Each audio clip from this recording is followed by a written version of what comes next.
है ये भारत का ही नहीं छोड़ना, 1% भारत के मुसलमान नहीं छोड़ा। ये प्रतीक है कि भारत का एक मुसलमान देशभक्त है, ये पुराना है, ये प्रमाण है इस देश में।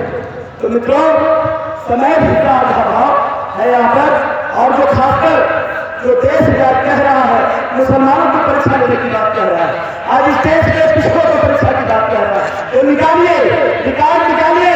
अरे तुम तो इस देश में झूठे स्वतंत्रता सेनानी हो, तो लड़ने वाले को पीछे कर दिया, और जो नहीं लड़ने वाले थे, जिसने 21 बार सोमनाथ मंदिर को लुटाया, जिसने इस देश के तमाम पुजारियों को कटवा दिया, आज वही आदमी इस देश में बहादुरी का तगमा लेकर के इस देश के देशभक्ति का सर्टिफिकेट बांट रहा है। निकालो, चावल दिल्ली में प्रमाण लेना है तो आपसे मैं कहता हूँ, आप मुसलमान हो तो भी जाना, छाती ऊंचा करके जाना, और आपके पुरखे तो दाग नहीं रहे हैं, आपके पुरखे से भागते हैं। और इस देश को जब जरूरत पड़ा, अगर आजादी की लड़ाई मुसलमान के हाथ आगे लड़ाई नहीं लगता, तो 47 में भारत की आजादी कतई नहीं मिलती, चाले के साथ कहता हो।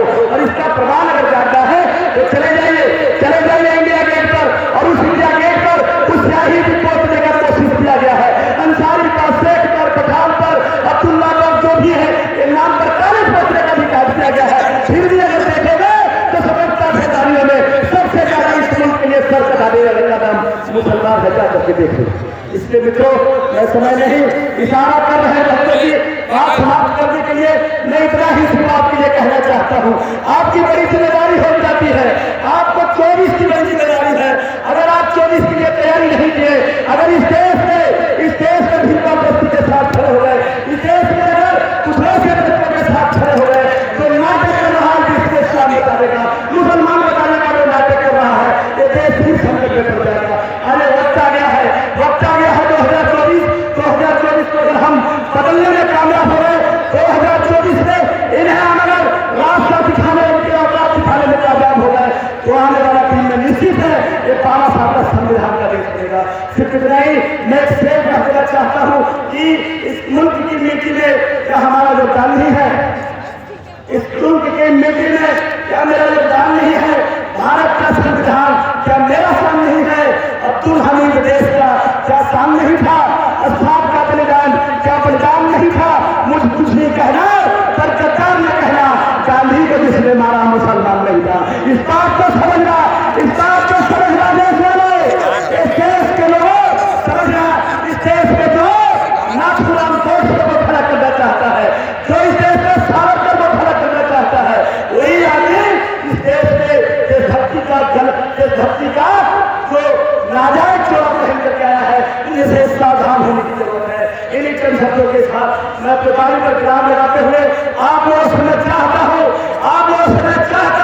एक बार मुझे आप साथ बता दीजिए, 2024 में फिर का बस्ती निकाला है कि नहीं निकाला है, भगाना है कि नहीं भगाना है, RSS लोग को करना है कि नहीं करना, हाथ उठा के बताइए, सारे लोग हाथ उठा के बताइए, बोलिए ऊंची आवाज में, भगाना है पक्का, वादा है, बोलिए ऊंची आवाज में, वादा है।